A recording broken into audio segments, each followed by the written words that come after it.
411 Elm Street, Dallas, Texas. 7 stories of red brick and cast iron columns, 88,000 square feet of warehouse space from the southeast corner window of the 6th floor. The distance to a moving target on the street below is approximately 265 feet. The line of sight is unobstructed.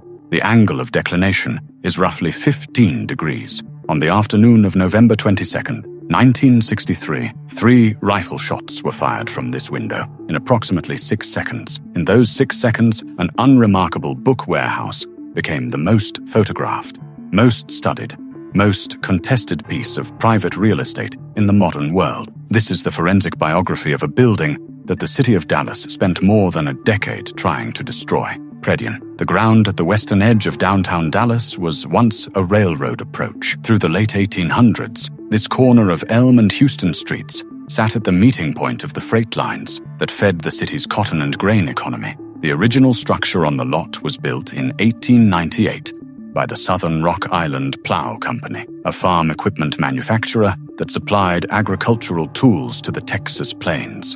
In 1901, lightning struck the building. The fire that followed destroyed the structure entirely. 2 years later, in 1903, the company rebuilt on the same footprint. The new warehouse was a 7-story red brick block in the Romanesque Revival style. Utilitarian, heavy, practical, cast iron columns supported the wooden floors. Tall, double-hung windows lined the upper levels to admit daylight to the storage rooms. There was nothing distinguished about it. It was a working building designed to hold inventory and move freight. Over the next 3 decades, the building changed hands and tenants several times. Wholesale grocers occupied the lower floors. Distribution companies leased the upper levels. In 1937, a Texas oilman named David Harold Byrd purchased the building. Byrd was a wildcatter who had made his fortune in the East Texas oil fields. He acquired the property as a real estate investment and continued leasing it to commercial tenants.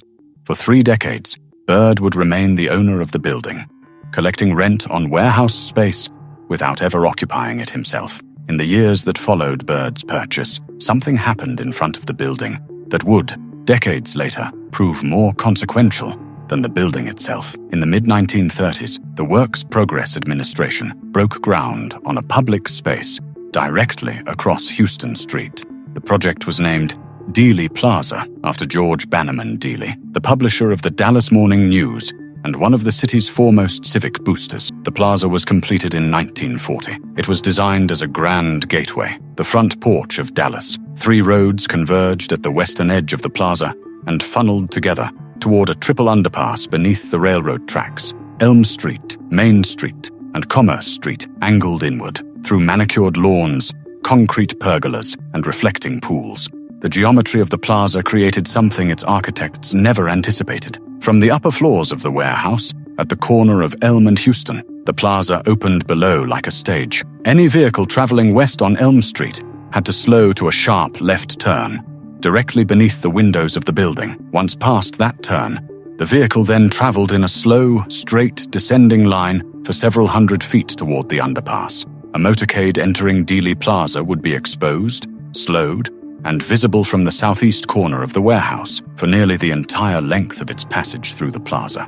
No one in 1940 thought of the warehouse and the plaza as a single tactical environment. They were not designed to be looked at together, but the geometry was now permanent, fixed in concrete and brick, waiting for a context that would not arrive for another 23 years. In late 1962, a regional school textbook distribution company called the Texas School Book Depository signed a lease for several floors of the building at 411 Elm Street.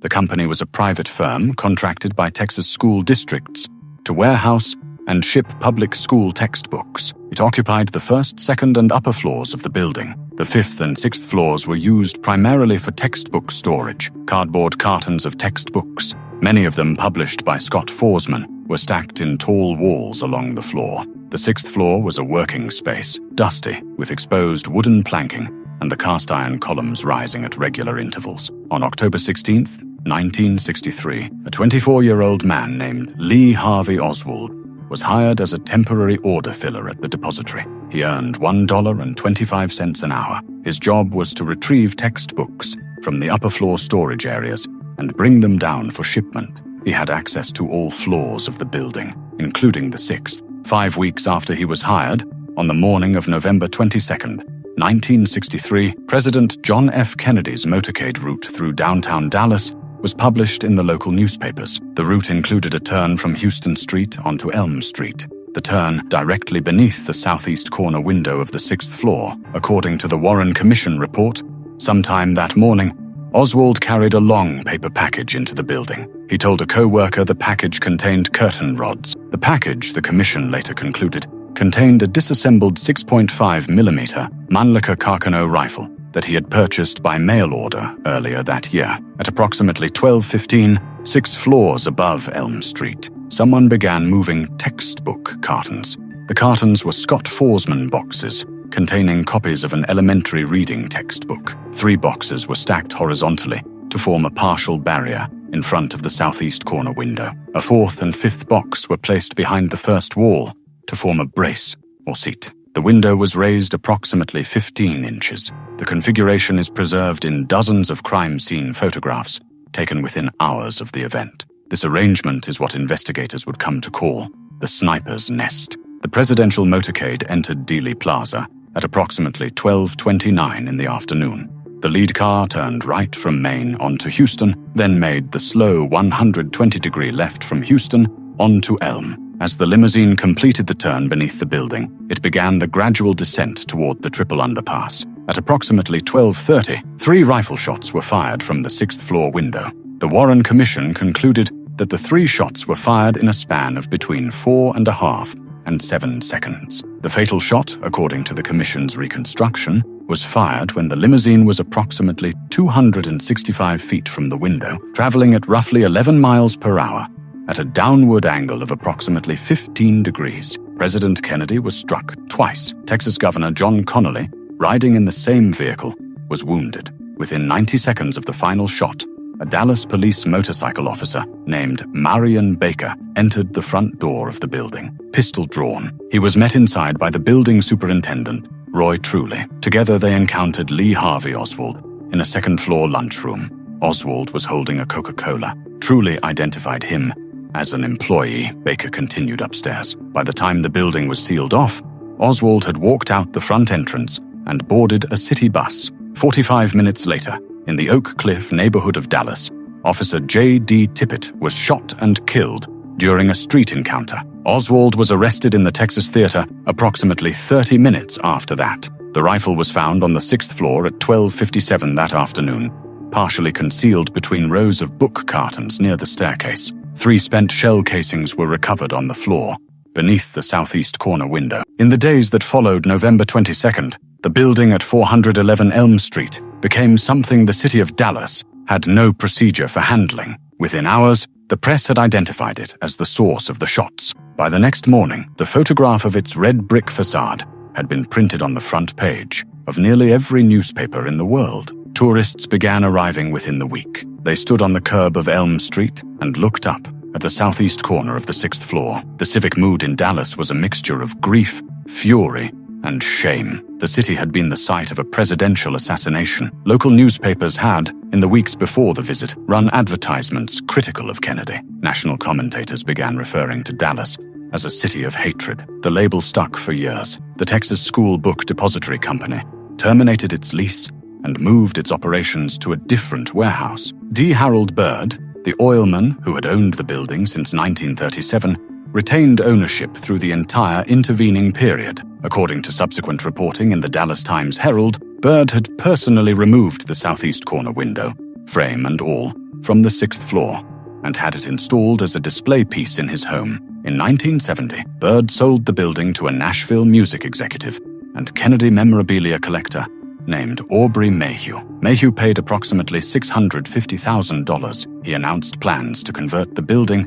into a museum dedicated to the assassination. The announcement was met in Dallas with open hostility. Civic leaders, business owners, and ordinary residents argued publicly that the building should be demolished. Letters to the editor in the Dallas Morning News called for its destruction. A widely reported civic proposal suggested that the building be torn down and the lot converted into a parking facility, or left as an empty plaza. The argument was simple. As long as the building stood, the world would continue to associate Dallas with the killing of a president. In July of 1972, a fire broke out on the 7th floor of the building. The Dallas Fire Department arrived quickly and contained the blaze. The investigation that followed concluded that the fire had been deliberately set. No suspect was ever publicly identified, and no arrest was made. The arson investigation file, according to subsequent reporting, did not produce a prosecutable case. A second fire was reported the following year. It too was extinguished before significant damage occurred. By the mid-1970s,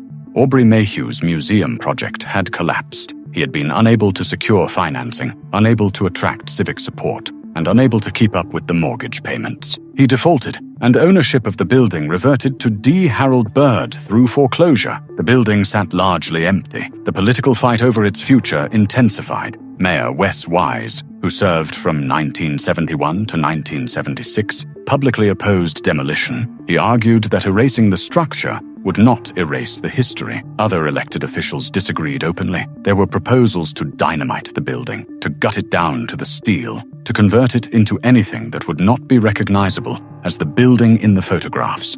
Several private buyers approached Byrd with offers contingent on demolition. According to reporting in the Dallas Morning News, at least 2 of these proposals were seriously considered. Byrd hesitated. In 1977, after years of public debate, the Dallas County Commissioners Court voted to purchase the building from Byrd for approximately $400,000. The county's stated intention was to use the lower floors for administrative offices. The fate of the upper floors, particularly the 6th floor, was deliberately left undecided. The vote was not unanimous. The vote was not popular. Letters opposing the purchase continued to arrive at the Commissioners' Court for months afterward. Several commissioners reportedly received private threats over the decision. The county had not bought the building to memorialize the assassination. It had bought the building to take the question of demolition off the table. As long as Dallas County owned it, no private speculator could tear it down to please a particular faction of opinion. The building had survived. What to do with the 6th floor remained an open question for another decade. Renovation of the lower floors began in 1981. The county converted the first 5 floors into administrative offices